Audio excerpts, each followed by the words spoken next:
কে আপনি? আমি মাহিন। এখানে কি? অনু, অনু তাড়াতাড়ি এদিকে আয় তো। কে এটা? কে? মাহিন ভাইয়া। আমাদের ভাই আছে কবে থেকে?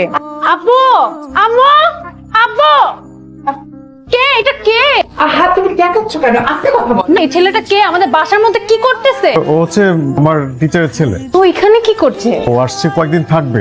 বাসাটা কি হোটেল পেয়েছো আব্বু? আম্মু তুমি আব্বুকে বোঝাতে পারো না বাসার মধ্যে মানুষজন কেন আসবে এভাবে? আর তোমার টিচারের ছেলে মানে তোমার বয়স কত? টিচারের বয়স কত? ওর বড় কয়েকটা ভাই বোন আছে, ও আবার ছোট। আমাকে কিছু বোঝানোর দরকার নেই, হোয়াট এভার। পানি খেতে যাচ্ছিলাম। ওই যে তিনটা আছে। এই তোমার আপুকে দিয়ে দিও। তোমার এত বড় সাহস আবার গিফট আনছো? আরে না, আমি গিফট আইনি, এটা পার্সেল। ডেলিভারি ম্যান এসে দিয়ে গেল। আপুর জন্য কি জন্য পাঠিয়েছে? অবাক হচ্ছ? আমার পছন্দের জিনিসগুলো আমি কি করে জানি? আমাকে খোঁজার দরকার নেই, সময় হলে আমি নিজেই ধরা দেব। জি। আপনি আমার একটা কাজ করে দিতে পারবেন? কি বলেন? পার্সেল আসলে আমার একটা সকালে, ওটা কোথা থেকে এসেছে খোঁজ নিয়ে কি আমাকে জানাতে পারবেন? সম্ভব কিনা জানি না, ট্রাই করে দেখবো। নেক্সট টাইম যদি আবার আসে ডেলিভারি ম্যানের কাছ থেকে শুনে নিন, হ্যাঁ? ভুল করেন না কিন্তু। আমার সরি। ও মাই গড, তার মানে তাহলে এই ছেলে এই জন্যই আমাকে সবসময় ফলো করে। এই যে জি বলুন। পেছনে এখানে একটা ছেলে আছে না? কোন ছেলে? আসতে এই যে এদিকে। আমার মনে হয় যে এই ছেলেটাই হয়তো আমাকে পার্সেল পাঠিয়ে দেয়। আমাকে মাঝে মাঝে ফলো করতো। আপনি একটু খোঁজ নিয়ে দেখতে পারবেন ছেলে সেই ছেলে কিনা? ঠিক আছে। আপনি বাথরুম করতেছি ভাই, পরে। আরে কি আজব, আপনি যাবেন? যান। কি? ওয়াশরুমে যাবেন না? আমি ওয়াশরুমে যেতে হলে আমার ওয়াশরুমে আছে, কেন আপনার ওয়াশরুমে আসবো? লাইনের সমস্যা। Thank you. এটা দিবেন? কাকে দিব? আচ্ছা, এই যে আমার কোনো ডেলিভারি আসে নাই? না, আর তো আসে নাই। আমার অবশ্যই 2-1 দিনের মধ্যে ডেলিভারি আসবে। আপনি অবশ্যই ডেলিভারি ম্যানের হাতে দিয়ে বলবেন সেই অ্যাড্রেসে যাতে এটা পৌঁছায় দিয়ে আসে। আপনি তো অ্যাড্রেস বের করতে পারেন নাই, একটা দায়িত্ব দিছি, এটা অবশ্যই পালন করে দরকার হলে নিচে দাঁড়ায় থাকবেন। আমার তো আরো কাজ ছিল। তো কথা আমি শুনতে চাই না, আগে আমার কাজ হবে তারপর আপনার কাজ। কামেন। পার্সেল আসছে? আমার জন্য আসছে। আমি যে গিফটটা দিতে বলেছিলাম ডেলিভারি ম্যানকে বলেছেন? আমি বলেছি যে এই গিফটটা যেখান থেকে এসেছে ওখানে যেতে আপনার দেওয়া গিফটটা অবশ্যই পৌঁছে দেবে। দিবে তো শিওর? প্রয়োজন আমি বলেছি তাকে এক্সট্রা টিপস দিতে, তাহলে যাতে অবশ্যই দিয়ে আসে। সে জীবনে প্রথমবার আপনি একটা ভালো কাজ করতে পেরেছেন, থ্যাংক ইউ।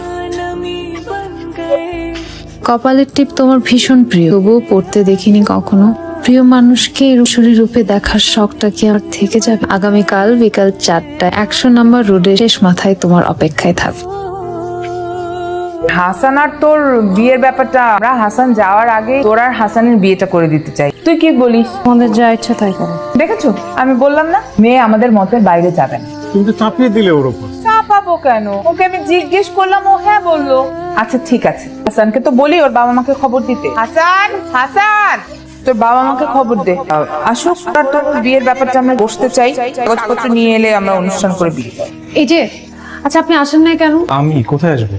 আপনার আসার কথা ছিল না? আমার আসার কথা ছিল। আপনি আমাকে না ডাকলেন? আমি আপনাকে কখন ডাকলাম? দেখেন আমি এখন সবকিছু জেনে গেছি। আপনি আমাকে পার্সেল পাঠান না? আমি পার্সেল পাঠাইছি? আমি তো কোনো পার্সেল পাঠাইনি। আপনি আমাকে কখনো পার্সেল পাঠাননি? আমি আপনাকে কখনো পার্সেল পাঠাইনি। আপনি আমাকে পার্সেল পাঠান না? আমি কখনোই পার্সেল পাঠাইনি। কে পাঠায় আমাকে?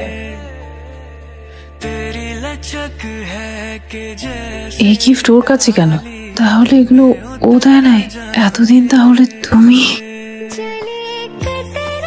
প্রিয়, প্রতিদিনের মতো কেউ তোমাকে নিয়ে লিখতে বসলাম। প্রতিদিনই তোমাকে নিয়ে লিখি, বলার তো সাহস হয় না। তোমাকে তো বলিনি। প্রথম যেদিন তোমাদের বাসায় আসি, ভুলে একটা রুমে ঢুকে গিয়েছিলাম। রুমে ঢুকে দেখি একটা পরী শুয়ে আছে, নির্বিকার ঘুমাচ্ছে। পরীটা খেয়ে জানো, পরীটা ছিল তুমি। এবং সে প্রথম দেখায় আমার পরীকে অনেক ভালো লেগেছে।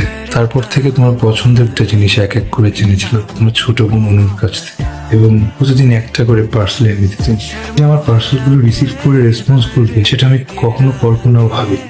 আমরা যখন দেখা করতে গেলাম তখন আমার মনের ভেতর অনেক ভয় হচ্ছিল। তুমি যতটা উৎফুল্ল ছিলে ততটাই টেনশনে ছিলাম, কারণ আমি জানি তুমি আমাকে কখনই মেনে নেবে। তাই আর তোমাকে বলার সাহস হয়নি। তুই যা তো, আমার আব্বুর সাথে কথা আছে। আব্বু, ছেলেটা কেমন? কি ওই হাসান? হাসানের কথা আমি তোমাকে কেন জিজ্ঞেস করবো আব্বু? আমি তো আম্মুকে জিজ্ঞেস করতে পারি। তোমার টিচারের ছেলে মাহিন? হ্যাঁ, ও তো খুবই ভালো ছেলে। কেন, কি হচ্ছে? ফ্যামিলি কেমন? খুবই ভালো। ওর ফ্যামিলি চিনি গত অনেক বছর থেকে। ওর বাবা তো আমার ক্লাস টিচার ছিলেন। তুমি তাহলে চিনতে পারো নাই মানুষ। আমার না ওর আচরণ খুব একটা ভালো লাগে না। কি হয়েছে বলতো? কি হয়েছে আমি একটা হাতে নাতে প্রমাণ পেয়ে তারপর বলবো। এখানে বসে আছেন কেন এইভাবে? সরি, চলে যাবো? না, আপনি রেডি হন তো, বাইরে যাবো। কোথায় যাবো? শপিং এ যাবো, কেন কোনো সমস্যা? বিয়ের শপিং? হ্যাঁ রেডিও, আমি রেডিও নিচ্ছি। কই যাইরা তোমরা? বয়ফ্রেন্ডের সাথে দেখা করতে।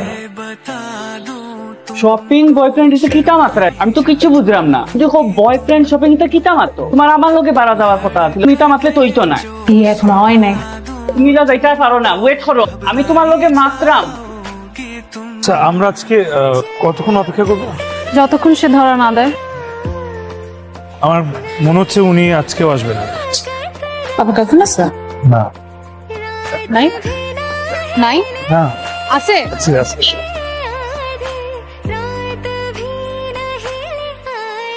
এখন আছে। चांद सिफारिश जो करता हमारा